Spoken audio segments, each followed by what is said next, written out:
You want to know how fast everything in your life can flip? I'll tell you, it only takes one sentence. Open the damn bag, you stubborn bitch. That's how it started. Not in some dark alley or shady bar, but right there on a sunburned sidewalk with my son holding my hand. No warning, no warrant, just an officer who thought he could rewrite the rules whenever it suited him. Angela Moore, me, in front of my boy, on a street where no one even paused to ask what was going on. The only thing really paying attention? A security camera in the corner, catching it all. Power's a funny thing, isn't it? Most folks don't care until it gets aimed at them. But you ever seen your mother get yanked down on concrete, like a criminal in front of your own kid? Let me tell you, you won't forget it. They called it an incident. That's the word everyone used later. But you see, for people like us, there's no such thing as an incident. It's just another page in a book we've been forced to read our whole lives. That day started like any other. Hot, slow, the city breathing in heat waves and busted sidewalks. My boy Eli, 10 years old and quiet as a mouse, was walking home with me after grocery shopping, holding my hand like he used to when he was a toddler. I'd got the usual: milk, bread, some canned soup, nothing fancy. There was a tattoo on my arm, just a faded bit of Latin from my father. Doesn't mean anything to anyone but me. But it was enough to make that cop, Whitaker, twitch behind his sunglasses. He always circled the neighborhood, you know? The waiting cop, folks called him. You could feel it in the air when he was around. People stopped talking, started looking over their shoulders. But we kept walking. We're almost home, sweetheart, I whispered to Eli. He squeezed my hand tighter every time we passed a uniform. That day, though, Whitaker decided we were his problem. Ma'am, stop for me, he called out. I stopped, didn't bow my head, didn't back down, just turned and said, "What's the matter, officer?" That's when he asked for my ID and said there was suspicious activity. All I had was a grocery bag and a tired kid, but you know how that goes. He said he needed to check my bag. I told him no. I didn't consent, not without cause. He didn't like that. You could feel the air get heavier, you know what I mean? Eli got stiff, his lips pressed together. Whitaker's whole face shifted, cold, almost amused. You refusing to cooperate? He asked, and I just told him I'd done nothing wrong. My left hip was screaming at me, but I straightened my back anyway. Don't make this harder than it has to be, ma'am. He stepped closer, and then Eli tried to warn me, but it happened too fast. Whitaker grabbed my bag. I pulled back, and my cane hit the ground. I went down hard, milk rolling into the street, my elbow bleeding. I didn't cry. You get used to pain, eventually. But Eli's face, he dropped down next to me, panic all over his eyes. People started noticing then. A teenager filming, a man shouting from the barber shop. That's when David, my husband, showed up.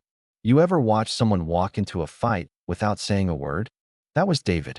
Didn't yell, didn't posture, just stepped between me and Whitaker and said, "Let go." And somehow, Whitaker did, because you can't argue with that kind of calm. He grumbled about respecting the law, but he turned and left. Not because he lost, not because he cared, but because he saw the crowd and the cameras that I stood up with David's help. Eli hugged my waist so hard I could barely breathe. All around us, people were recording, whispering, asking what happened. I could feel every eye on us as we walked home. Me limping, groceries battered, my boy holding on like he was afraid I'd vanish. At home, I sat down and tried not to think about it. David wrapped ice in a towel. Eli just stared at my scraped hand. "The police, they're not allowed to do that, right?" he whispered. "No one is allowed to do that to anyone." I told him, and I meant it, that we didn't sleep much that night. Eli kept playing it back in his mind, and so did I. That's the thing people don't get. When someone pushes you down, it doesn't end there. It stays in your bones, in your memory, in the way you hold your kid's hand tighter the next day. David was angry, but quietly so, the kind of anger that makes you want to do something, not just shout. Next morning, David showed me the video. Someone posted it online, and it was spreading. You never really recognize yourself in those clips. The look in my eyes was different, tired, but unbroken. "Post it," I told him. If they want to knock us down, they need to know we get back up. By noon, it had tens of thousands of views. People I barely knew reached out, some in support, some saying it was staged, but most just saying thank you. People I hadn't talked to in years sent messages. Even the old woman from the laundromat taped a printout of the video to her shop window. She's one of ours. We stand with her. But it wasn't all support. Some people started digging into my past, tried to paint me as unstable, unfit. I'd left my job at the hospital after a breakdown. Years of night shifts, grief, pain that never really goes away. They wanted to use that against me. I posted, "Nothing in my past is more shameful than what happened yesterday." That post got thousands of likes. Meanwhile, Whitaker felt the ground shifting. His own colleagues wouldn't look him in the eye. A young officer, Brian Ellis, sent an anonymous message. He'd been there that day and was willing to testify. People started talking, telling their own stories. It wasn't just me. There were others, old women, shop workers, teenagers, who'd been stopped, searched, pushed down. Just never on camera. Threats started coming, too. A rock through our window, slashed car seats, anonymous notes. People think fear is enough to silence you. But after a while, all it does is harden you. I posted my old medical records myself. If they wanted to drag my history through the mud, I'd beat them to it. No hiding, no shame. David did a live stream. Just him, a phone, and the broken cane.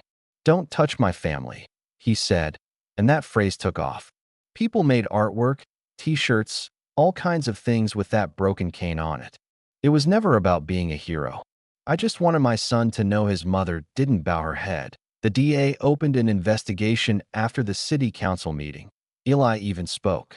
10 years old, standing in front of those officials, telling them he didn't want to grow up in a world where people stayed quiet.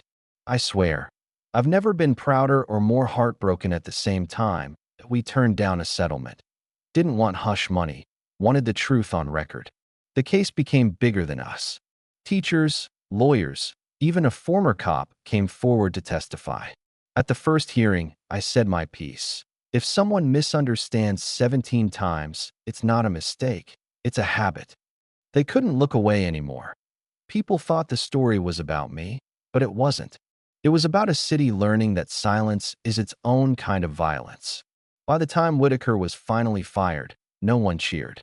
We all just let out a breath we'd been holding for years. Life didn't change overnight. I still buy groceries, still limp sometimes, still have bad days. But now when I walk through the market, people nod. Not out of pity, out of respect. My boy Eli? He still holds my hand crossing the street. Not because he's scared, but because he knows you don't leave people alone when they fall. That I never wanted to be the center of anything. I just wanted to be left in peace. But sometimes, standing up isn't about shouting. It's about refusing to go quiet. I told my story not to get anyone fired, not to become a symbol, but to make sure the next time a mother is stopped, someone remembers. You don't have to bow your head. So, yeah, if you're listening, ask yourself, would I look away? Because silence is easy, but courage, that's contagious.